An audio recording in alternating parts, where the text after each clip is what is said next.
मंगलशांकरी। ओम नमः सिद्धेभ्याय जय श्री ओम नमः सिद्धेभ्याय जय श्री ओम नमः सिद्धेभ्याय। मंगलम भगवान वीरो मंगलम गौतमो गणी मंगलम कुंद कुंदाद्यो जैन धर्मोस्तु मंगलम। सर्वमंगल मांगल्यम सर्व कल्याण कारकम प्रधानम सर्वधर्माणां जैनम जयतु शासनम। जैनम जयतु शासनम जैनम जयतु शासनम। मोक्षमार्गस्य नेतारं वेत्तारं कर्म भूभृतां ज्ञातारं विश्वतत्त्वानां वन्दे तद्गुणलब्धये। तत्वार सूत्र नाम का ग्रंथ अपन पढ़ रहे हैं, जिसके रचयिता हैं आचार्य उमा स्वामी। और पहले अध्याय का चौथा परिशिष्ट लगभग समाप्ति की ओर है, जिसके माध्यम से सम्यक दर्शन के चार लक्षणों को अलग अलग ढंग से हमने समझा और ये जाना कि उसमें तत्वार श्रद्धानम सम्यक दर्शनम, ये जो लक्षण है वो बाकी के तीन लक्षणों में भी समाविष्ट होता है। और लेकिन उसको अलग अलग ढंग से अपन उसको क्यों कहते हैं, इसका उद्देश्य भी अपन ने पढ़ा। कल हमने पूजा के 8 द्रव्यों के माध्यम से भी ये जाना कि अलग अलग द्रव्यों को चढ़ाने के पीछे भी मंतव्य वही है। हम अपने अलग अलग जो परेशानियों के जो कारण है, पंचेंद्रियों के विषय हैं, उन सबको लक्ष्य में रखकर अलग अलग उसके लिए अलग अलग लक्ष्य अर्घ का हमने जो उसमें पाठ रखा हुआ है, लेकिन सबका उद्देश्य एक उस निरापद पद की प्राप्ति ही है। ठीक उसी प्रकार से ये सम्यक दर्शन के ये चारों लक्षण भी उसी प्रकार से उसी उद्देश्य से कहे जाते हैं। लेकिन वो वहां पहुंचने तक, उन भावों तक पहुंचने के लिए वो चारों में ही वही भाव भाषण प्रकट होता है। और मुख्य रूप से तत्वार श्रद्धानम इसलिए कहा जाता है कि उसमें संसार की सारी बारीकियां और वो मुक्ति की सारी बारीकियां उसमें आ जाती हैं। ये अपन ने कल समझा था। तो थोड़ा सा एक बार अपन ब्रीफ करके फिर से उसको अगले अध्याय की ओर बढ़ेंगे, अगले परिशिष्ट की ओर बढ़ेंगे।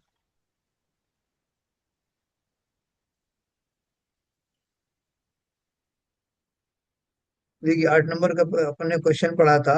सम्यक के लक्षण अनेक प्रकार के कहे गए हैं, उनमें से यहाँ तत्वार श्रद्धान लक्षण को ही मुख्य कहा है, इसका क्या कारण है अपन ने पढ़ा था।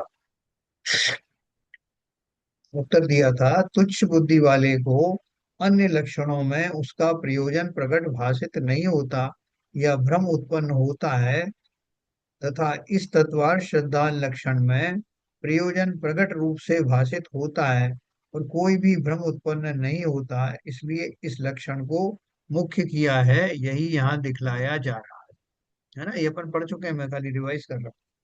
देव गुरु धर्म के श्रद्धान में तुच्छ बुद्धि को ऐसा भाषित होता है। अगर खाली इतना ही कहें, वो बोला यही कहें कि भैया देव गुरु धर्म को या देव शास्त्र गुरु को का श्रद्धान करो, तो उसमें कंफ्यूजन क्या हो सकता है। हाँ, कि अनंत देवादि को ही मानना चाहिए और अन्य को नहीं मानना चाहिए, इतना ही सम्यक है।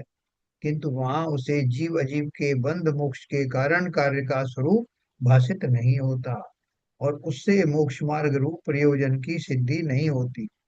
और जीवादि का श्रद्धान हुए बिना मात्र इसी श्रद्धान में संतुष्ट होकर वह अपने को सम्यक दृष्टि माने, वह एक उदेवादि के प्रति द्वेष तो रखे किंतु अन्य रागादि छोड़ने का उद्यम न करे, ऐसा भ्रम उत्पन्न होता है ना। इतनी बोल दिया खाली, तो उसको और कुछ समझ में आएगा नहीं। जैसे अभी अपन जितने भी लोग जो है स्वाध्याय नहीं करते, तो मंदिर जाने वाले नियमित अगर मंदिर जाने वाले हैं, तो वो भी अपना इतना ही समझते हैं कि भैया धर्म का काम खाली इतना है कि मंदिर में आना और भगवान को हाथ जोड़ना, चले जाना, धर्म हो जाता है। क्योंकि उनको उसकी बारीकियां नहीं पता, तो इसलिए वो उतना ही करते हैं। तो इसी तरह किसी को देव धर्म देव गुरु शास्त्र का श्रद्धान धर्म है इतना कहने से जो वास्तविकताएं जो है उससे जुड़ी हुई हैं उनसे उनका परिचय नहीं होता है, जब तक कि आप स्पेसिफिक ना बताएं। फिर दूसरा जो लक्षण है स्वपर का श्रद्धान, वो कह दिया जाएगा कि भाई साहब अपना स्वपर का श्रद्धान करो, तो वो कर लेगा, कितना कर लेगा। कि जैसे शिवभूति मुनि ने कहा था दाल अलग छिलका अलग, लेकिन उनको भाव भाषण हुआ था, उसका अर्थ क्या है। लेकिन हम अगर हम में से कोई ऐसा भाव भाषण किए बिना ऐसा स्वपर का भेद विज्ञान करें कि हाँ साहब वो मुझे पता है शरीर अलग है, मैं अलग हूँ, और शरीर चला जाता है और मैं रह जाता हूँ, इसमें क्या भेद विज्ञान हो गया, भेद विज्ञान। तो उससे जो सम्यक की जो भूमिका में होने वाला जो ज्ञान है, जो श्रद्धान है, कि इतना जानने भर से वो जो वास्तविकता मैं का जो मैंपना और पर का परपना वो स्पष्ट नहीं होता, जानने से नहीं है। जैसे किसी को कहे कि भैया तुम्हारी माँ खत्म हो गई, छोटा सा बच्चा है, तो वो उसने सुन लिया, वो वैसे ही खड़ा रहा। आपने फिर उसको 2 बार कहा, 3 बार कहा, बोले सर आपने 3 बार तो कह दिया, मैं समझ गया कि मेरी माँ मर गई। तो बोले तुमने मरने का अर्थ जानते हो और माँ के अर्थ, मरने का अर्थ समझते हो। बोले इसमें क्या अर्थ है। बोले तुम अनाथ हो गए हो, अब तुम्हारा कोई देखभाल करने वाला नहीं है, तुमको संसार में कोई प्यार करने वाला नहीं है, तुमको कोई जो है भोजन देने वाला नहीं है। बोले अच्छा इतना समय कि मैं तो समझे ही नहीं। तब वो रोने लगता है। तो ठीक उसी प्रकार खाली स्वपर का श्रद्धान कह देने मात्र से बहुत सारे जीवों को पूरी बात समझ में नहीं आती।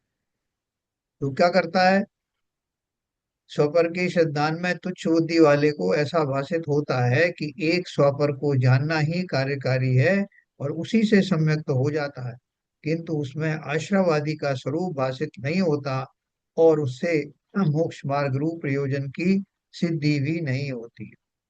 और आश्रव आदि का श्रद्धान हुए बिना मात्र इतना ही जानने में संतुष्ट होकर अपने को सम्यक दृष्टि मानकर स्वच्छंदी हो जाता है, किंतु रागादि के छोड़ने का उद्यम नहीं करता, ऐसा भ्रम उत्पन्न होता है। मैंने आपको कल एक विशेष वर्ग के बारे में बताया था कि वो ये सब मान लेते हैं और वह सिर्फ सूखा शुष्क स्वाध्याय करते हैं। वो मंदिर मंदिर से भी उनको कुछ लेना देना नहीं, बाकी और चीजों से भी कुछ नहीं, वो भरपूर अपने पंचेंद्रिय के विषयों का वो किया करते हैं, सेवन किया करते हैं। बस इतना मान लेते हैं कि भाई मैं भगवान आत्मा हूँ, मैं पर से अलग हूँ। लेकिन भगवान आत्मा होने का जो भाव है, जो समस्त रागादि से दूषित पना निकल जाने पर होता है, ऐसा उनको महसूस नहीं होता। तो इसलिए इसलिए उन्होंने बोला कि इस लक्षण में थोड़ा सा भ्रम होने की संभावना है मात्र इस लक्षण से। तीसरा लक्षण बताया कि आत्मश्रद्धा। अब भैया कुछ नहीं पाया संसार में, इसका भी मैंने लक्षण बताया था कि आत्मा का श्रद्धान रखो बाकी संसार में, इससे ही सम्यक दर्शन हो गया। तो बोले साहब ये तो मुझे हो गया आत्मश्रद्धा। कैसे हो गया। बोले अरे आपने बताया कि आप आत्मा है, ये मुझे विश्वास हो गया कि मैं आत्मा हूँ, तो अब तो दिलवा दो, सम्यक दर्शन हो गया। तो बोले भैया ऐसे सम्यक दर्शन नहीं होता। बोले तो फिर कैसे होता। तो यहाँ लिखा है आत्मश्रद्धान लक्षण में तुच्छ बुद्धि वाले को ऐसा भाषित होता है कि एक आत्मा का ही विचार कार्यकारी है और उसी से सम्यक्त तो हो जाता, किंतु वहां जीव अजीवादि के विशेष तथा आश्रवादि का स्वरूप भाषित नहीं होता और इसलिए मोक्ष मार्ग रूप प्रयोजन की सिद्धि भी नहीं होती। और जीवादि के विशेषों का तथा आश्रव आदि के स्वरूप का श्रद्धान हुए बिना मात्र इतने ही विचार से अपने को सम्यक दृष्टि मानकर स्वच्छंदी होकर रागादि को छोड़ने का उद्यम तो नहीं करता, ऐसा भ्रम उत्पन्न कर लेता है। ऐसा जानकर इन लक्षणों को मुख्य नहीं किया। क्वेश्चन ये था ना कि 4 लक्षण आपने बताए, जिनमें मुख्य लक्षण आप वही क्यों बताते हो, तत्वार श्रद्धानम सद अमेरिकन। तो उन्होंने बताया कि उन्हें कुछ कुछ लोगों को भ्रम हो जाता है। हालांकि वो लक्षण जिसको सम्यक दर्शन हो जाता है उनके लिए तो वो लक्षण जो है उनमें पाए जाते हैं। चौथे नंबर का जो था जिसको लेके अपन चले थे उसका बताया कि और तत्वार्थ श्रद्धान लक्षण में जीव अजीवादि व आश्रवादी का श्रद्धान हुआ, वहां यदि उन सब का स्वरूप ठीक ठाक भाषित हो तो मोक्ष मार्ग रूप प्रयोजन की सिद्धि हो। और इस श्रद्धान रूप सम्यक दर्शन के होने पर भी स्वयं संतुष्ट नहीं होता, परंतु आश्रवादी का श्रद्धान होने से रागादि को छोड़कर मोक्ष का उद्यम करता है। देखो ये उन्होंने क्या लाइन लिखी, इस श्रद्धान रूप सम्यक दर्शन के होने पर भी स्वयं संतुष्ट नहीं होता। मतलब संतुष्ट नहीं होता का मतलब क्या है, कि उसको ही अपना कार्य का समाप्त नहीं समझ लेता कि मेरा काम हो गया, बल्कि क्या करता है, चतुर्थ गुण स्थान वर्ती अविरत सम्यक दृष्टि, सम्यक दर्शन होने के बाद संतुष्ट होकर बैठ नहीं जाता, बल्कि अब तो वो और भी उत्कृष्ट पुरुषार्थ के द्वारा राग आदि जो बचे हुए हैं, चारित्र मोहनी आदि जो बचा हुआ है, तीन चौकड़ियां बची हुई हैं, वो उन सबको नष्ट करने में प्रवृत्त होता है। स्वयं संतुष्ट नहीं होता, परंतु आश्रव आदि का श्रद्धान होने से रागादि को छोड़कर मोक्ष का उद्यम करता है। इस प्रकार उसे भ्रम उत्पन्न नहीं होता, इसीलिए तत्वार श्रद्धान लक्षण को मुख्य किया। ठीक है ना, तो ये उन्होंने ये आपको कंफर्म किया कि सम्यक दर्शन के ये चार लक्षणों में से ये वाला लक्षण प्रबल लक्षण है। इसमें जीव को न केवल इस बात का भ्रम नहीं होता कि उसे सम्यक दर्शन अ, हो गया है, बिना बात के ही उसको ऐसे, जबकि वो पूरा उसके फाउंडेशन क्लियर हो जाती है, फंडामेंटल क्लियर हो जाते हैं। और उसके अलावा भी सम्यक दर्शन होने के बाद तो उसको संयम धारण करने का भाव बहुत प्रबल रूप से आता। अथवा तत्वार श्रद्धान लक्षण में देवादि का श्रद्धान, स्वपर का श्रद्धान तथा आत्म श्रद्धान गर्भित होता है। यानी ये चौथा जो लक्षण है, उसमें उपाय पहले वाले तीनों लक्षण भी गर्भित हो जाते हैं, लेकिन पहले वाले तीनों लक्षणों में ये चौथा वाला जो है, ये या प्रमुख जो तक कहा जाने वाला तत्वार श्रद्धानम सम्यक दर्शनम, वो उसमें गर्भित नहीं होता। और वह तुच्छ बुद्धि वाले को भी भाषित होता है, किंतु अन्य लक्षणों में तत्वार्थ श्रद्धान गर्भित है, यह विशेष बुद्धिवान को ही भाषित होता है, तुच्छ बुद्धि वाले को नहीं होता। इसलिए तत्वार श्रद्धान लक्षण को मुख्य किया है। तथा मिथ्या दृष्टि को यह आभास मात्र होता है। वहां वहां तत्वार्थों का विचार विपरीत अभिनिवेश को दूर करने में शीघ्र कारण रूप होता है, किंतु अन्य लक्षण शीघ्र कारण रूप नहीं होते या विपरीत अभिनिवेश के भी कारण हो जाते हैं। इसलिए वहां सर्व प्रकार से प्रसिद्ध जानकर विपरीत अभिनिवेश रहित जीवादि तत्वों का श्रद्धान ही सम्यक का लक्षण है, ऐसा निर्देश किया। देखो उन्होंने जो जो इन्होंने एक बार ऊपर भी बताया था, वो सीबीएन साहब ने पूछा था कि ये जीवादि तत्वार्थों का श्रद्धान आपने बताया कि वो मिथ्या दृष्टियों को भी होता, तो फिर इनमें और सम्यक दृष्टि में क्या फर्क रहा? तो उसका उन्होंने एक्सप्लेनेशन दिया था, इसमें एक विशेषण लगा लेना, कौन सा, विपरीत अभिनिवेश रहित है तत्वार्थ श्रद्धा। मतलब इसमें बहुत सारे लोग ऐसे हैं कि तत्व का श्रद्धान तो हो गया, लेकिन कैसे, या तो वो गलत तत्वों का नाम उसको याद है, उनका श्रद्धान हो गया, या तत्वों का जैसा स्वरूप है वैसा ज्ञान नहीं हुआ, तो फिर काम बनेगा नहीं। इसलिए सच्चा तत्वार श्रद्धान उनका भाव भाषण सहित होना, वही तत्वार श्रद्धान की निशानी है, और वही सम्यक दर्शन का प्रमुख लक्षण है। ऐसा लक्षण जिस आत्मा के स्वभाव में हो, उसी को सम्यक दृष्टि समझना चाहिए। ये समझ में आया सबको? अब ऐसा लक्षण हमारे अंदर में कुछ पनप रहा है क्या, ऐसा कुछ लग रहा है कि ये हमारे अंदर भी आने वाला है? बता भैया। अभी तो नहीं हुआ। हाँ बहुत बढ़िया। मतलब जो है हमें स्पष्ट होना चाहिए ना कि है कि नहीं है। है तो किस स्टेज में है, और नहीं है तो अभी क्या उसमें दिक्कत क्या आ रही, बताइए, क्या दिक्कत आ रही है? सर अभी बताओ जान बताओ। तो रहे हैं, जानने में और मानने में अंतर है। जान तो रहे हैं लेकिन मान नहीं रहे हैं। और जो प्रोसेस बताया गया है सम्यक दर्शन को, सम्यकदर्शी की जो प्रक्रिया है उसको पाने की, वो अवस्था तक अभी तक नहीं पहुंच पाए हम। तो इसलिए हम सिर्फ जानते हैं, वो भी एक अच्छी स्टेज है। लेकिन अ, वो अपने में अच्छे से इम्बाइब हो जाए, वो अपने में प्रविष्ट हो जाए, वो जो तत्वों का ज्ञान हम जान रहे हैं, तभी सम्यक दृष्टि कहलाएंगे। और अ, तभी ठीक से सम्यक दर्शन होगा। तो यहाँ पे सर जो ये ये जो वर्ड है कि जानना और श्रद्धान होना, श्रद्धान तो जब ही होगा ना जब सम्यक दर्शन हो जाएगा। श्रद्धान जब भी होगा जब सम्यक दर्शन हो जाएगा, या श्रद्धान हो जाना ही सम्यक दर्शन है। हाँ, वास्तविक श्रद्धान हो जाना ही सम्यक दर्शन है। अभी देखो, आप ये कह सकते हो, जो अपन ने अपना एनालिसिस नहीं किया, जैसे अभी विजन साहब कह रहे हैं कि ये तो पक्का लग रहा है कि हमको नहीं हुआ। बिल्कुल सही है। लेकिन अगर अपन उसको एनालाइज करें कि हमको क्यों नहीं हुआ, उसका हमारे अंदर में कौन, तो हम गहराई से सोचने लगेंगे कि वास्तव में क्या कारण है।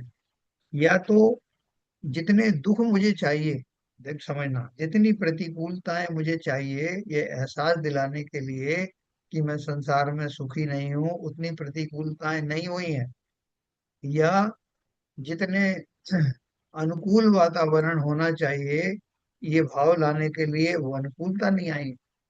तो दोनों में से कौन सा कारण है? एक ही कारण है, दोनों कारण है, या एक भी कारण नहीं है? बताओ।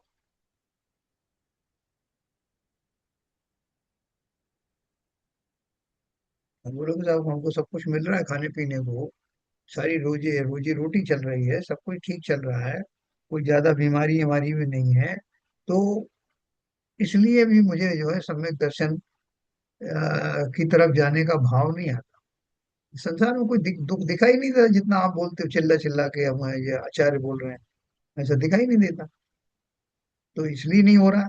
या जो जितना अच्छा वातावरण चाहिए कि साहब घर में शांति हो, सारी पत्नी बच्चे लोग सारे धार्मिक वातावरण वाले हों, और आसपास समाज में भी सारे लोग इसी में निपुण हों, चारों तरफ जो है वो धार्मिक वातावरण हो, ऐसा अनुकूलता है नहीं था, इसलिए नहीं हुआ। तो ये दो कारण है, या तीसरा कोई कारण भी है? सब संसारी जीव है, हमारे जो संस्कार पुराने पड़े हुए हैं उनसे निवृत्ति मिल रही है।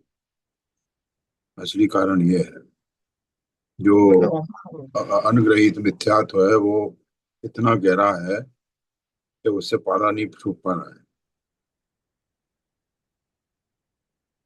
हाँ, वो तो सब। उसमें ये आता है कि अग्रहित मिथ्यात्व तो वो है ही, मैं नहीं करूंगा। उसमें ये शामिल है क्या कि संसार में मुझे ऐसा दुख लग नहीं रहा, जैसा आप चिल्ला रहे हो, सब जगह बोल रहे हैं कि कहीं ना कहीं सुख संसार में, हमें कोई ऐसा जो लगता है।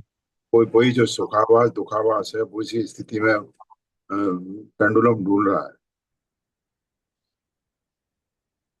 हाँ, कोई और बताओ भाई, आपको ये ऐसा लगता है कि संसार में सुख तो है, खाली कभी कभी बीच में चला जाता है, तो उसको ले आते हैं कोई तरीके से। और केवल सुखावास ही है, दुखावास तो कोई सुख संसारी सुख दुख है वो, जिसको ही हम सोच के ऐसा लगता है कि हमें हम सुखी हो गए, हम दुखी हो गए। हाँ। वास्तविक सुख का तो सुख के आवाज का तो ना तो ज्ञान है, ना उसके तरफ उसको अर्जित करने की लिए कोशिश है, क्योंकि सर दुख। संसार में दुख ही दुख है, ये बात तो स्पष्ट हो चुकी, लेकिन हम उसको समझना नहीं चाहते, जानना नहीं चाहते, और उसकी तरफ से आंख बंद करके मुंह मोड़ना चाहते हैं। अ, अगर हम थोड़ा सा भी ध्यान से देखें कि हमारे चारों तरफ क्या हो रहा है, हमारे जीवन में भी बहुत सारी परेशानियां आ रही हैं, वो तो है ही। लेकिन अगर हम पूरे घटनाक्रम को देखें जो हो रहा है आसपास, कितना अजीब की सिचुएशन बनती जा रही है। आप देखिए सर, रशिया यूक्रेन वॉर 5 साल हो गए, कितने हजारों लोग मर चुके हैं, और दोनों समृद्ध देश हैं, बड़े से बड़े ताकतें उसमें उसको सुलझाने के लिए नाकाम रही। और भी युद्ध इतने चल रहे हैं सर पूरे विश्व में, हजारों लोग मारे जा रहे हैं। और ऐसा नहीं है कि वो लोग समझदार नहीं है, उनको डिप्लोमेसी नहीं आती, लेकिन ये संसार का नियम है। चाहे आप देश में देखो, विदेश में देखो, हर जगह हापाजापी मची हुई है, लेकिन हम ये सब भी देखना नहीं चाहते। हमको लगता है कि ये तो हो जाएगा, सब ठीक हो जाएगा। हमारी हालत वो है जो एक आदमी पेड़ से, जो लेशिया की तरह है, जो एक पेड़ से लटका हुआ है और दो बूंद के शहद के इंतजार कर रहा है। नीचे सारे मगरमच्छ हमको खाने के लिए बैठे हुए हैं ऊपर से। तो वो पोजीशन है, हमको सारे दुख हैं, लेकिन हमको वो दो बूंद का ऐसा, हमको उसका चस्का ऐसा लगा हुआ है कि उसको हम छोड़ नहीं सकते। हमको सब मालूम है, फिर भी लेकिन हमारा जो एक हमको लग रहा है कि भाई ये दो बूंद ले लूंगा, ये लास्ट है बस। उसके बाद में मैं सब में जो मेरा ज्ञान है और वो सब है, उसको उपयोग करके मैं अपना जीवन को कर लूंगा। तो सही कहा। वैसा है। हाँ। सही उदाहरण। सही उदाहरण आपकी। तो देखो, अ, इतने समय से संसार में रुलते रुलते हमें वो दुख जो है वो सुख जैसे ही लगने लगे। जैसे किसी आदमी को सिर दर्द रहता है, जन्म से ही रहता है, और वो उसमें ही काम करता है, उसकी आदत पड़ गई है, तो उसको उसमें कुछ भी अजीब लगता नहीं। तो कभी वो सिर दर्द बढ़ जाता है तब थोड़ा सा वो परेशान होता है, फिर वापस नॉर्मल आ जाता है, तो वो फिर खुश हो जाता है। लोग कहेंगे भाई अभी कैसी तबीयत है? ठीक है साहब, अभी तो बहुत अच्छी है। वो अच्छी कैसी है? क्योंकि वो उसके जो वर्तमान में जो दशाएं चल रही हैं उसका वो अभ्यस्त हो गया। तो उसी प्रकार से संसार के जितने भी दुख हैं, वो उनसे मेरा निरंतर सामना होता रहता है, कभी कम कभी ज्यादा। लेकिन मैं उसका इतना ज्यादा अभ्यस्त हो गया हूँ कि वो मुझे ना तो असह्य लगते हैं और ना ही मुझे उनसे छूटने का भाव पैदा होता। तो जैसे इन्होंने कहा ना सीवीजन साहब ने कि वो सुखाभास हैं। तो सुखाभास क्यों है? क्योंकि हमने परिभाषा क्या बनाई है कि अनाकुलता का होना ही सुख है और आकुलता होना ही दुख है। तो हमारी छोटी मोटी जो आकुलताएं होती हैं, जैसे रोग हुआ, कि धन की कमी आ गई, तो वो जब दूर हो जाती है तो हम सुखी महसूस करने लगते हैं। तो हमारी वो आकुलताएं अनुकूलताएं सांसारिक लेवल पर ही होती हैं। परफेक्ट अनाकुलता का तो हम स्वरूप जानते ही नहीं। इसलिए तो उन्होंने कहा कि जो मोक्ष सुख है या केवल ज्ञानी का सुख है, वो संसारी सुख की जाति का नहीं है, वो तो अनुपम है। ऐसा सुख इस प्राणी ने आज तक नहीं भोगा।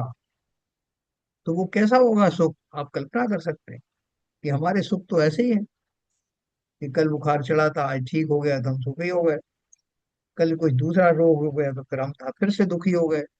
पंचेंद्री के विषय भोग में कोई व्यवधान आ गया तो हम दुखी हो गए। हमारे मोह के संबंध में कोई व्यवधान आया तो हम दुखी हो गए। कुछ अच्छा अनुकूल आ गया तो सुखी हो गए। ये बातें हम हमको बहुत कम लोगों को पता है हुआ। बाकी तो लोग इसको मैकेनिकली भोग रहे हैं इन संबंधों को। और जो जिनको समझ में आ गया है उनको भी अंदर से लग नहीं रहा कि ऐसा कुछ चीज, कोई बहुत बड़ी घटना हो गई हो, कोई आसमान थोड़ी सिर से गिर गया भाई। ऐसा क्या है संसार में, और दूसरे लोग भी रह रहे हैं, मैं भी रह रहा हूँ, और मुझे तो ऐसा लगता नहीं कि कोई संसार छोड़ने योग्य जीव चीज है। लोग कहते हैं ना कि भाई संसार को भरपूर देखो, कितना रंगीन संसार है, उसको एंजॉय करो। भाई तो साहब, वो ऐसा तो अभी नहीं है। लगता हाँ, तो है कि संसार छूटना चाहिए। Very good. ऐसी बात नहीं है, ऐसा तो अब मन में लगने लगा है कि नहीं, किसी भी तरह संसार छूटना चाहिए, आसक्ति कम होनी चाहिए, लेकिन वो हो नहीं पाती है। और एक जो आपने कहा कि बहुत सारा अनुकूल वातावरण मिले धार्मिक का, तो वो भी एक बहुत अच्छी चीज है कि अगर हम बहुत से हमें इतना ज्यादा धार्मिक वातावरण मिले तो उसमें हम मुड़ सकते हैं और हमें फर्क आ जाएगा। और क्योंकि स्वाध्याय करने से भी फर्क आ रहा है, स्वाध्याय करने से भी एक बात मन में ये तो बैठी कि नहीं, संसार छूटना चाहिए। ये केवल सुखाभास दुखाभास फालतू की सब चीजें हैं। अपने स्वभाव में जाना ही वो सब कुछ है, लेकिन हम उसमें आ नहीं पा रहे। प्रतिकूल परिस्थितियों में तो इंसान इतना विवल हो जाता है कि उस समय तो वो ये सब सोच नहीं पाता है। तो अनुकूलता ही उसका, मुझे तो लगता है कि एक सबसे बड़ा उपाय है कि ऐसा वातावरण मिले, इतने धर्म का वातावरण मिले कि हम अंदर से ये समझा, जो हमें आनंद, मतलब ये भी सांसारिक ही आनंद होगा, लेकिन वो वाले आनंद को तो हम सोच नहीं सकते, लेकिन उससे हम मतलब उस तरफ मुड़ने का तो सोच सकते हैं। जब किसी का सुनते हैं उन्होंने दीक्षा ले ली, ये ले ली, तो ऐसा मन में इतना अच्छा लगता है कि कितने उनके कौन से संचित कर्म का उदय हुआ कि वो दीक्षा ले लेते हैं, आरिका बन जाती हैं। तो बहुत मन में खुशी होती है, सब होता है, लेकिन वही बात है कि मन में ये बात आते हुए भी उस तरफ जा नहीं पा रहे, बहुत बढ़िया संसार आपने से बात आसक्ति को की। छोड़ नहीं पा रहे। बहुत बढ़िया बात कही आपने। अब नीरजा जी की बातों से कौन कौन सहमत है, समझना जरा अभी। सब लोग जो है स्वाध्यायी हो गए हैं। उनका कहना यह है कि अगर ऐसे अनुकूल सा वातावरण मिले, जैसे साधर्मी भाइयों का अवलंबन मिले, या इस तरह के मंदिर आदि का जो है वो सानिध्य मिले, आसपास में जो शुद्ध वातावरण हो, खाने पीने आदि की सामग्री भी शुद्ध मिल जाए, ऐसा वातावरण हो तो हमें लाभ हो सकता है। फिर हम सम्यक दर्शन की प्राप्ति के लिए निकल पड़ सकते हैं। और इसके विपरीत वातावरण होगा तो हमको दिक्कत होगी। इस बात से सब सहमत हैं या कोई असहमत है? नहीं, लेकिन इसमें थोड़ा सा एक सहमत है सर। पेच है, इसमें इसमें पेच है इसमें थोड़ा। हाँ।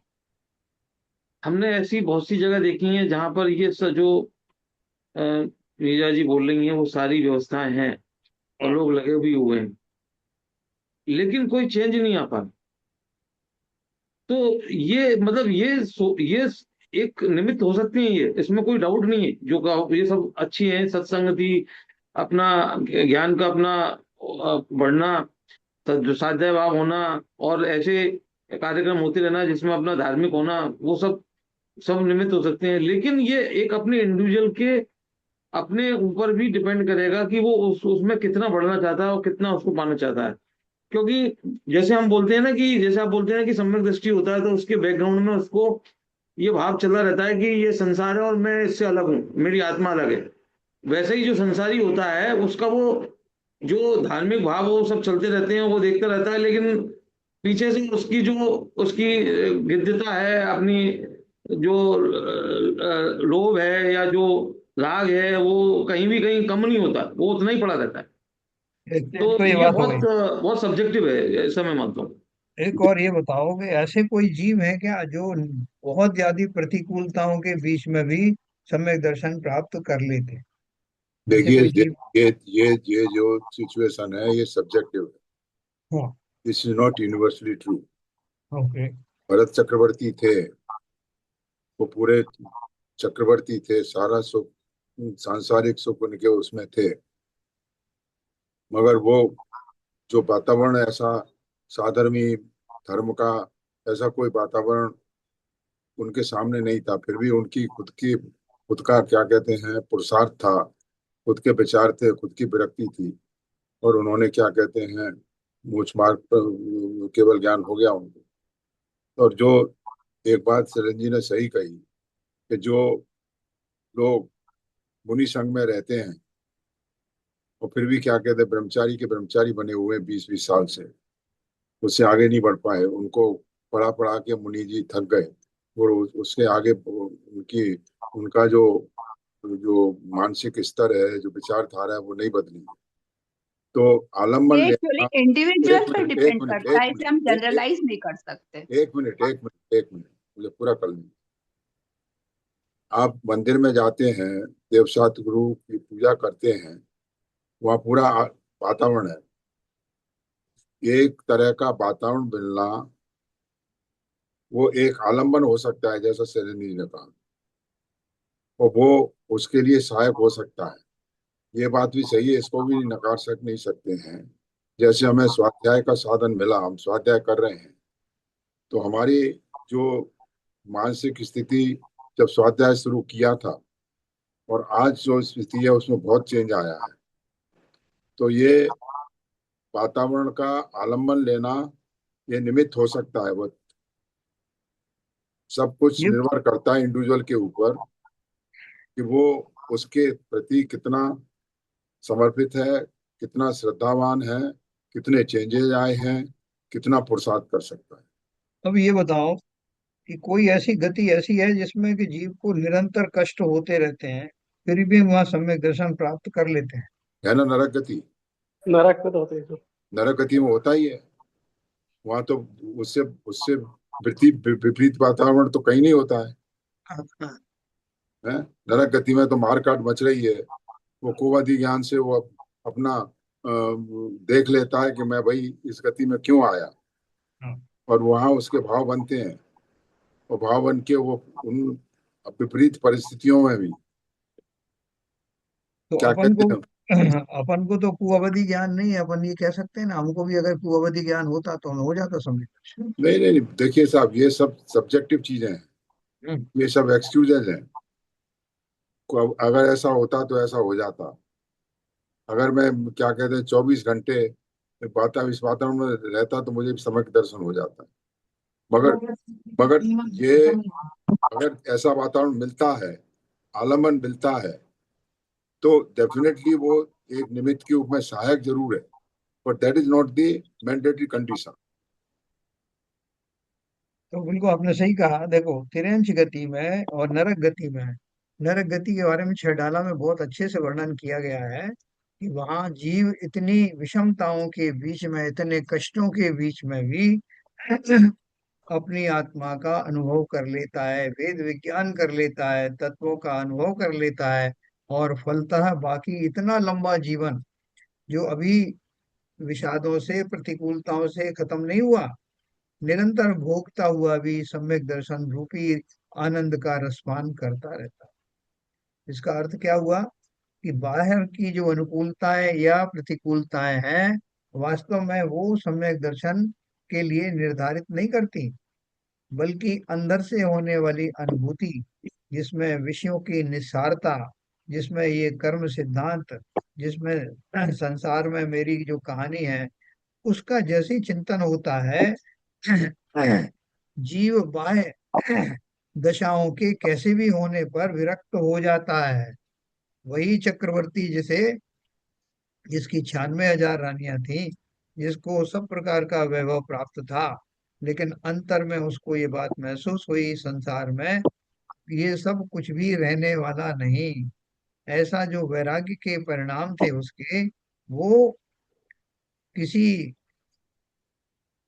परिस्थिति विशेष के कारण नहीं, बल्कि संस्कार के कारण से इस तरह के भाव उसके निरंतर बने रहते थे। और उसको ट्रिगरिंग पॉइंट चाहिए था।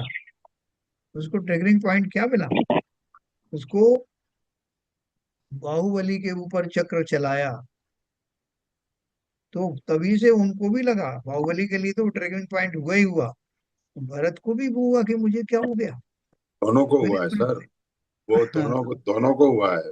हाँ। बाहुबली जी प्रथम क्या कहते हैं मोच मार गई हैं चतुर काल के, हाँ। और दोनों को उसी घटना से क्या कहते हैं विरक्ति पैदा हुई, वीतरागता आई। तो देखो। लेकिन अभी इस अभी जो डिस्कशन है वो उससे, लेकिन मैं एक बात और कहना चाहता हूँ कि हाँ। जो भी हम स्वाध्याय करते हैं, या जो भी हम अपने अपने जो कषायों को मंद रखते हैं, या जितना भी हम कर पा रहे हैं, वो व्यर्थ नहीं जा रहा है। ये कोशिश चलती रहनी चाहिए। पता नहीं कब हमारी जो समय आ जाए और कभी और हमारे भाव पलटी मार दें और हम लोग अपने रस में लग जाएं। तो ये जो हमारा जो भी हमारा योगदान है, या जो भी हम कोशिश कर रहे हैं, वो व्यर्थ नहीं जा रहा है। इसलिए इसको छोड़ना नहीं है, इसको रोकना नहीं है। लेकिन ये पूरा आलम्बन, ये इससे सब हो जाएगा नहीं है, इससे आगे बढ़ना है, ये कोशिश हमने को करते रहनी चाहिए। आपने बहुत सही कहा। देखो, चंदन वाला की कहानी आप पढ़ें कभी, तो आपको पता लगेगा कि वो एक राजकुमारी होने के बावजूद, महावीर स्वामी की मौसी थी ना वो, राजकुमारी होने के बावजूद उस महिला ने कभी जीवन भर सुख नहीं प्राप्त किया।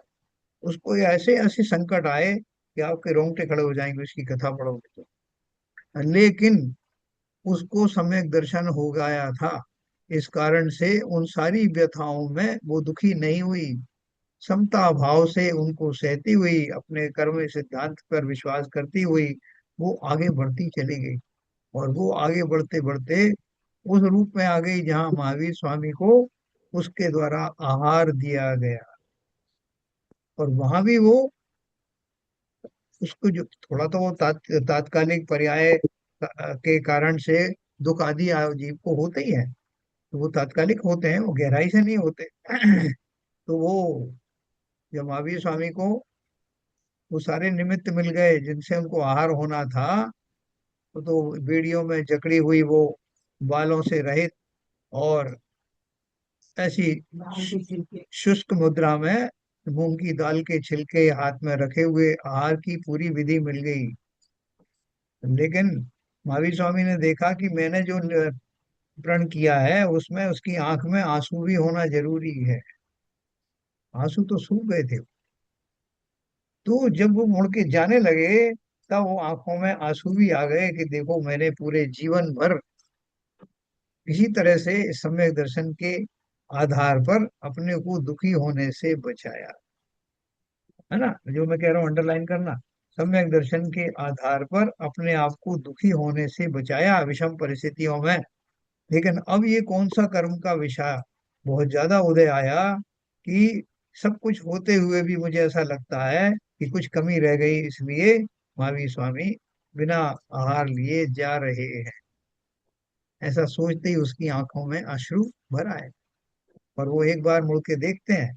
एक बार मुड़ के देखा तो उनका अंतिम वो जो शर्त थी वो भी पूरी हो गई। और वहां उनका आहार पंचाश्चर्य पूर्वक हुआ। आप सोचिए कि उस महिला के सब्र की बात सोचो, कितना धैर्य था। उसने पूरा जीवन दुखों से भरे हुए उस जीवन को इस सम्यक दर्शन के आधार पर ही निकाल दिया। हमें और आपको भी अपना जीवन तो निकालना ही पड़ेगा, जैसा भी है, जैसा भी मिला है।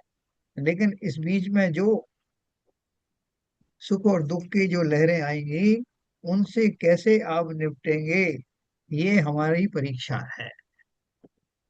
हमें इस जीवन में, इस प्रयोगशाला में ये सब मिला है। आपको बीच बीच में अनुकूलता भी आएंगी, प्रतिकूलता भी आएंगी। उन झोंकों से आप कैसे निकलोगे, कैसे ये जो स्वाध्याय कर रहे हो इसका सहारा लेकर के उन परिस्थितियों से समता पूर्वक कैसे निकलोगे, इसका अभ्यास करना। और ये अभ्यास, जैसे शरण जी कह रहे हैं कि हमको कुछ ना कुछ निरंतर प्राप्ति हो रही है, वास्तव में हम सभी महसूस कर रहे हैं। और उसका सबसे बढ़िया तरीका यही है कि हमें कोई नए दुख क्रिएट करना नहीं, नए कोई सुख क्रिएट करना नहीं, वो तो अपने जीवन में आते रहते। लेकिन उनमें मुझे अपनी भूमिका में कैसे स्टेबल रहना है बस इसका अभ्यास करना। ये अभ्यास आपको तत्काल रिलीफ तो देगा ही देगा, साथ में नवीन कर्मों के बंधन होने में जो प्रचुरता थी वो कम हो जाएगी। जो कर्म नए बंद होंगे वो कम इंटेंसिटी वाले, कम अनुभाग वाले, कम हाँ, ये स्थिति वाले बनेंगे। और कालांतर में आपकी ये आदत में आ जाएगा तो समता पूर्वक देह विसर्जन होगा। का बहुत सर, ये लाभ है। प्रश्न था। हाँ बोलिए। अगर हम मनुष्य गति की हम बात करते हैं और क्रियंच गति की बात करते हैं और नारकी की बात करते हैं कि तीनों ही अ, अवस्थाओं में सम्यक दर्शन होने के चांसेस हैं, तो स्वर्ग गति की हम कभी बात नहीं करते कि वहां पे भी क्या अगर कोई मिथ्या दृष्टि है देवगति में, उसको सम्यक दर्शन हो सकता है? सही है, बहुतों को होता है, बहुतों को होता है। और देखो, आपने अच्छा क्वेश्चन छेड़ा। ये जो ज्योतिषी देव होते हैं ना, ज्योतिषी देव, भुवनवासी देव, अभी स्वर्गों के देव की बात बाद में करूंगा। ज्योतिषी देव होते हैं सूरज चंद्रमा आदि तारे आदि और नीचे के जो भुवनत्रिक देव होते हैं जिसमें जो 10 व्यंतर होते हैं, जो भूत पिशाच आदि होते हैं, राक्षस आदि होते हैं, या अग्नि कुमार, नाग कुमार आदि जाति के जो जीव होते हैं नीचे, वो सब बाई डिफॉल्ट मिथ्या दृष्टि ही होते हैं। उनमें उत्पन्न ही होते हैं, मिथ्या दृष्टि पने से में ही होते हैं। लेकिन उनमें से बहुत सारे जीव भगवान के समुशरण में जाते हैं, कहीं कहीं और कहीं जाने जाते हैं। आपने सुना होगा कि वहाँ मंदिर में बहुत आवाजें आ रही थी साहब, रात को कुछ लोग देव पूजन कर रहे थे। वो कौन से देव हैं? ज्यादातर वो व्यंतर देव आदि होते हैं। और वो उनकी अपने पूर्व संस्कार से उनकी पूजन आदि करके उनको धीरे धीरे करके अनुकूलताएं आती है, वो समय दृष्टि हो जाते हैं। तो इसके अलावा जो मेन जो स्वर्ग हैं उनमें भी कुछ स्वर्गों में तो कॉम्बिनेशन रहता है, मिथ्या दृष्टि और सम्यक दृष्टि दोनों तरह के देव रहते हैं, जो अपन अभी पढ़ने वाले हैं। और उससे ऊपर के कुछ जो है 12वें 16वें स्वर्ग के 12वें स्वर्ग से ऊपर शायद सम्यक दृष्टि ही होते हैं। सर्वार्थ सिद्धि में सम्यक दृष्टि ही होते हैं। पंचम पंचम स्वर्ग में वो जो लातांतिक देव होते हैं, लोकांतिक देव होते हैं, वो सब सम्यक दृष्टि होते हैं। और वो उनको साधु जैसे बताया जाता है। तो कहने का अर्थ यह है कि वहां भी थोक के भाव में ऐसे मिथ्या दृष्टि देव होते हैं, जैसे मनुष्यों में होता है। उनमें से बहुत सारे जो है जीव सम्यक दृष्टि देवों के द्वारा संबोधित करने पर या किसी अन्य कारण से सम्यक दृष्टि बन जाते हैं। बहुत होते हैं थोक के भाव। हैं, जैसे अभी देखो उनको जब वो मंदार माला मुरझाती है 6 महीने पहले तो बहुत सारे जो मिथ्या दृष्टि देव हैं वो विलाप करते हैं, जैसे हम लोग विलाप करते हैं कोई चीज जाने से, बहुत दुखी होते हैं। तो वो सम्यक दृष्टि देव उनको समझाते हैं। तो समझाने से बहुत सारे जीव समझ जाते हैं और उनको सम्यक दर्शन हो जाता है। तो इसलिए उनकी बात इसलिए नहीं कर रहे हैं कि लोग सोचते हैं कि ये तो अनुकूलता में रह रहे हैं, इनकी क्या बात कर रहे हैं, या तो नरक की बात करो या हमारी बात करो या तिरंचम करो। लेकिन वो सम्यक दर्शन उनको प्राप्त होता है। सूरज चंद्रमा आदि जो देव उनमें रहते विमानों में, उनमें भी बहुतों को सम्यक दर्शन होता है। ठीक है विपुल जी। हाँ जी सर, क्लियर। हाँ जी। आगे चलते हैं। मोक्ष शास्त्र प्रथम अध्याय का परिशिष्ट ये 5वां नंबर का परिशिष्ट है, केवल ज्ञान का स्वरूप। देखो बहुत अच्छा इन्होंने छोटे छोटे टुकड़े करके उन बारीकियों को बताया जो हमारे बहुत काम की हैं। हैं, आगे चल के तो इसमें और जो अध्याय आएंगे उनमें आपको संसार की रचना आदि जो सब आएगी, आप बोलोगे कि जब आपने पहले इतना बढ़िया माल दिया, अब आप ये क्यों परोस रहे हो कि कितने स्वर्ग हैं और कितने बिल हैं और कितने नरकों के, और कहाँ कितनी नदियां हैं और कितने पहाड़ हैं, इनसे हमको क्या लेना देना। आपने पहले इतनी बढ़िया बात बता दी और आप इस संसार में लाके डुबो दिया है। तो उसका कारण भी मैं आपको बताऊंगा। अभी अपन यहाँ पढ़ रहे हैं केवल ज्ञान का स्वरूप। क्यों पढ़ रहे हैं केवल ज्ञान का स्वरूप? क्योंकि हमने सम्यक दर्शन ऊपर के चैप्टर में प्राप्त कर लिया। हाँ, कर लिया मतलब उसके बारे में हमने ज्ञान प्राप्त किया। अब केवल ज्ञान का स्वरूप क्या है? पहला षट खंडागम धवला टीका पुस्तक। धवला टीका, ये उन्होंने एक साथ मिला दिया ना, ये धवला नाम की एक पुस्तक है, जो धवला नाम की एक टीका है। एक टीका लिखी गई है षट खंडागम के ऊपर। टीका का पुस्तक नंबर 13, सूत्र नंबर 81 82 द्वारा आचार्य देव ने कहा है। देखो कितना उन्होंने विस्तार से बताया। षट खंडागम की टीका है धवला नाम की, उस धवला की बहुत सारी पुस्तकें हैं। उसमें से 13 नंबर की पुस्तक का सूत्र नंबर 81 82 में आचार्य देव ने कहा है कि वह केवल ज्ञान सकल है, संपूर्ण है और अस्पत्न है। मतलब अब वो एक बार होने के बाद में पतन का कारण नहीं होता, वो हटता नहीं। अखंड होने से वह सकल है। शंका, शंका है यह अखंड कैसे है? क्या अखंड है? केवल ज्ञान। समाधान दिया, समस्त बाह्य अर्थ में प्रवृत्ति नहीं होने पर ज्ञान में खंडपना आता है। सो वह इस ज्ञान में संभव नहीं है, क्योंकि इस ज्ञान के विषय त्रिकाल गोचर अशेष बाह्य पदार्थ हैं। देखो हमको कोई चीज का ज्ञान होता है तो अपने से कोई पूछता है कि वैसा वो आपको फ्रेंच का एक ज्ञान है क्या, फ्रेंच भाषा का? तो मैं एक मिनट सोचता, हाँ है ना साहब। तो फिर मैं फ्रेंच में बोलूँ क्या? बोला, हाँ फ्रेंच में बोलिए। तो उस समय मेरा जो ज्ञान है वो कैसा खंडित कि मुझे फ्रेंच भी आती है, मुझे अंग्रेजी भी आती है। जब भी मैं याद करता हूँ तो एक क्षण के लिए मुझे सोचना पड़ता है ना कि इस वर्ड को अंग्रेजी में कैसे कहते हैं, इसको फ्रेंच में कैसे कहते हैं। या अभी आपने गणित का प्रश्न पूछा था, अब आप बायोलॉजी का पूछ रहे हो, तो मुझे वो उनके वो टुकड़े टुकड़े इकट्ठे करने में उस ज्ञान के समय लगता है। वो ऐसे ही धारा प्रवाह नहीं चलता। ठीक उसी प्रकार से लेकिन केवल ज्ञान कैसा है कि केवल ज्ञान में संसार की समस्त घटनाएं, समस्त पदार्थ, उनके तीनों काल के स्वरूप युगपत दिखाई देते हैं, एक साथ दिखाए, वहां खंड नहीं पड़ता। इसलिए उन्होंने कहा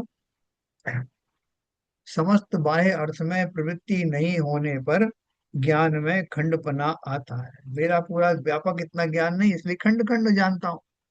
थोड़ा ये भी जानता हूँ, थोड़ा वो भी जानता हूँ, संपूर्ण नहीं जानता। सो वह इस ज्ञान में संभव नहीं है, क्योंकि इस ज्ञान के विषय त्रिकाल गोचर अशेष बाह्य पदार्थ हैं। कोई भी चीज बची नहीं है जो केवल ज्ञान से द्वारा प्रकाशित नहीं होती हो, अथवा द्रव्य गुण और पर्यायों के भेद का ज्ञान अन्यथा नहीं बन सकने के कारण जिनका अस्तित्व निश्चित है, ऐसे ज्ञान के अवयवों का नाम कला है। इन कलाओं के साथ वह अवस्थित रहता है, इसलिए सकल है। और क्यों है सकल? द्रव्य गुण और पर्याय के भेद का ज्ञान। द्रव्य में, द्रव्य किसे कहते हैं? गुणों के समुदाय को द्रव्य कहते हैं। लेकिन वो द्रव्य अलग अलग क्यों होते हैं? क्योंकि सबके गुण अलग अलग होते हैं, और प्रत्येक गुण की पर्यायें घटित होती रहती है प्रति समय। प्रति समय घटित होने वाला बदलाव ही तो पर्याय कहलाता है। तो हमारा जो वर्तमान काल है वो कितनी देर तक रहता है, बताओ? वर्तमान काल एक समय तक। एक समय, एक समय की पर्याय है वर्तमान की। हमसे कहते हैं आप वर्तमान में रहिए, फिर ये सब कैसे रहे वर्तमान में? वो तो तुरंत जो है वो भूतकाल में बदल जाता है। तो बोले भैया इससे पहले कि भूतकाल में बदलो तुम आपको समयों की एक श्रृंखला बनाओ ना। इस समय में मैं अपने में हूँ, अगला समय आया तो फिर मैं अपने में हूँ, फिर अगला समय आया तो फिर अपना समय वर्तमान में रहो, भूतकाल में जाओगे नहीं। बोलते हैं सब वर्तमान में रहो, वर्तमान का उपभोग करो, ऐसे ही करना है। तो वो जो कह रहे हैं द्रव्य गुण और पर्याय के भेद का ज्ञान अन्यथा नहीं बन सकने के कारण जिनका अस्तित्व निश्चित है, ऐसे ज्ञान के अवयवों का नाम कला है, और इन कलाओं के साथ वह अवस्थित रहता है, इसलिए सकल है। कुल मिला के बात क्या हुई है कि वो द्रव्य गुण और पर्याय के भेद को हमको तो पूछे कोई, भाई साहब कौन सा द्रव्य है उसकी क्या पर्याय होती, तो मैं सोचूंगा पहले कि साहब वो जैसे पुद्गल द्रव्य है, और पुद्गल द्रव्य की जो पर्याय है साहब वो स्कंद रूप होती है। जब वो दो या दो से अधिक अणु जुड़ जाते हैं तो वो उनके स्कंद बनते हैं, उनसे कर्म वर्गणाएं भी बनती हैं। इतने प्रकार की कर्म वर्गणाएं होती हैं, तो मुझे वो सब सोचना पड़ेगा ना। हाँ, लेकिन केवल ज्ञानी को इन सब भेदों को अलग अलग सोचने की जरूरत नहीं। वहां सब जैसे बिखरा हुआ है सारा मेरे सामने से, बहुत सारे व्यंजन है ना। जैसे आप क्या खाओगे आप, वो तो पूछ के बता रहा है कि साहब ये बताओ, ये सामान है, वो सामान है, फलाना है, ढिमका। और कोई मेरे सामने एक थाली लगा के ले आए जिसमें सब मुझे दिखाई दे रहा है कि क्या क्या सामान अवेलेबल है, तो मुझे उसमें कुछ सोचने की जरूरत नहीं, सब सामने तो दिख रहा है ना। तो कोई बड़ा कैनवास है तो खूब बड़ी थाली लगी हुई, और मेरी आंखें भी ऐसी हैं कि मैं सबके ऊपर दृष्टि जा रही, तो मुझे उसमें कहीं कोई गफलत में आएगा ही नहीं, सब कुछ दिखाई दे रहा है और मुझे निर्णय करना। ऐसे ही केवल ज्ञान रूपी जो कैनवास है वो इतना विस्तृत है कि उसमें कुछ भी अलग अलग सोचने के लिए जरूरत नहीं है। संपूर्ण चीजें, सारे अवयव पूर्ण रूप से दिखाई देते हैं, और ऐसा दिखाई देने को संसार में ये कौन निशान बना रहा है? इसमें कागज पे कोई निशान बना रहा है? कैसे बन रहा है? नहीं, अभी अभी बन रहा है कोई गलत, तो लग रहा है किसी का ऐप वगैरह। चलो तो इन कलाओं के साथ वह अवस्थित रहता है, इसलिए सकल है। सम का अर्थ सम्यक है। सम्यक अर्थात परस्पर परिहार लक्षण विरोध होने पर भी सहन अवस्थान लक्षण विरोध के न होने से, चूंकि वह अनंत दर्शन, अनंत वीर विरति एवं क्षायक संभव सम्यक्त आदि अनंत गुणों से पूर्ण है, इसीलिए इसे संपूर्ण कहा जाता है। वह सकल गुणों का निधान है, यह उक्त कथन का तात्पर्य है। सपत्न का अर्थ शत्रु है। केवल ज्ञान के शत्रु कर्म है, वे इसके नहीं है। हाँ? इसलिए केवल ज्ञान असपत्न है, मतलब कोई शत्रु नहीं है, उसने अपने प्रतिपक्षी घाती चतुष्क का समूल नाश कर दिया है, यह उक्त कथन का तात्पर्य है। यह केवल ज्ञान स्वयं ही उत्पन्न होता है, इस बात का ज्ञान कराने के लिए और उसके विषय का कथन करने के लिए आगे का सूत्र कहते हैं कल कहा जाए। हाँ, ये केवल ज्ञान के बारे में बहुत सी ऐसी बातें हैं जिनके लिए हमने वो शब्द अभी तक यूज नहीं किए जो यहाँ आए हैं। कल आप केवल ज्ञान की और महिमा बताई जाएगी, और सम्यक दर्शन की महिमा अपन ने पढ़ी है, तो इन दोनों का कॉम्बिनेशन हो गया तो बस हो गया काम। मेरा ज्ञान सम्यक हो गया, वो सम्यक दर्शन हो गया, पूर्ण हो गया तो केवल ज्ञान। ठीक है ना? तो हम अब पूर्णता की ओर प्रस्थान करेंगे। कल अपन केवल ज्ञान के बारे में बहुत विस्तार से जानेंगे। ठीक है सर। तो जो अपन बीच बीच में डिस्कशन करते हैं वो उसका वो उस काम का है कि वो टाइम वेस्ट है? ये बहुत जरूरी है। क्योंकि जो हम पढ़ रहे हैं उसका पर्पस हमें क्लियर होना चाहिए ना। हम कोई एग्जाम लिखने के लिए थोड़ी पढ़ रहे हैं। हम वो जीवन में कैसे उसको लागू करें तुरंत प्रभाव से, हमें डेली वो रूटीन में वही लाना है। इंटरेक्टिव इंटरेक्टिव होने से और ज्यादा समझ में आता है। हाँ, तो हाँ, हाँ। ये 10-15 मिनट का आपका जो रहता है बाद में, तो और क्लैरिटी आती है।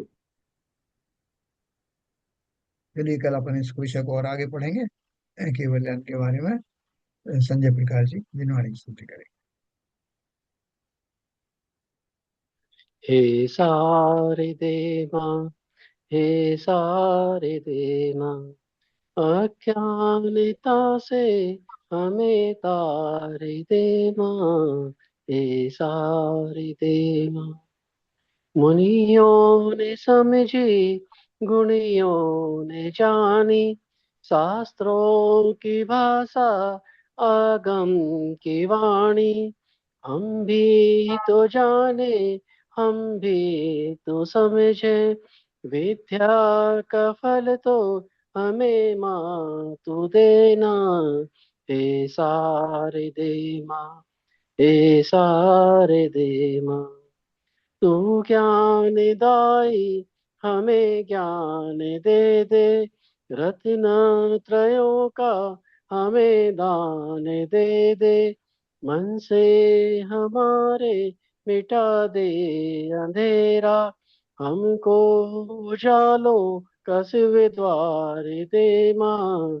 हे सारे दे माँ, हे सारे दे माँ, तू मोक्षदाई ये संगीत तुझ पे, हर शब्द तेरा है, हर भाव तुझ में।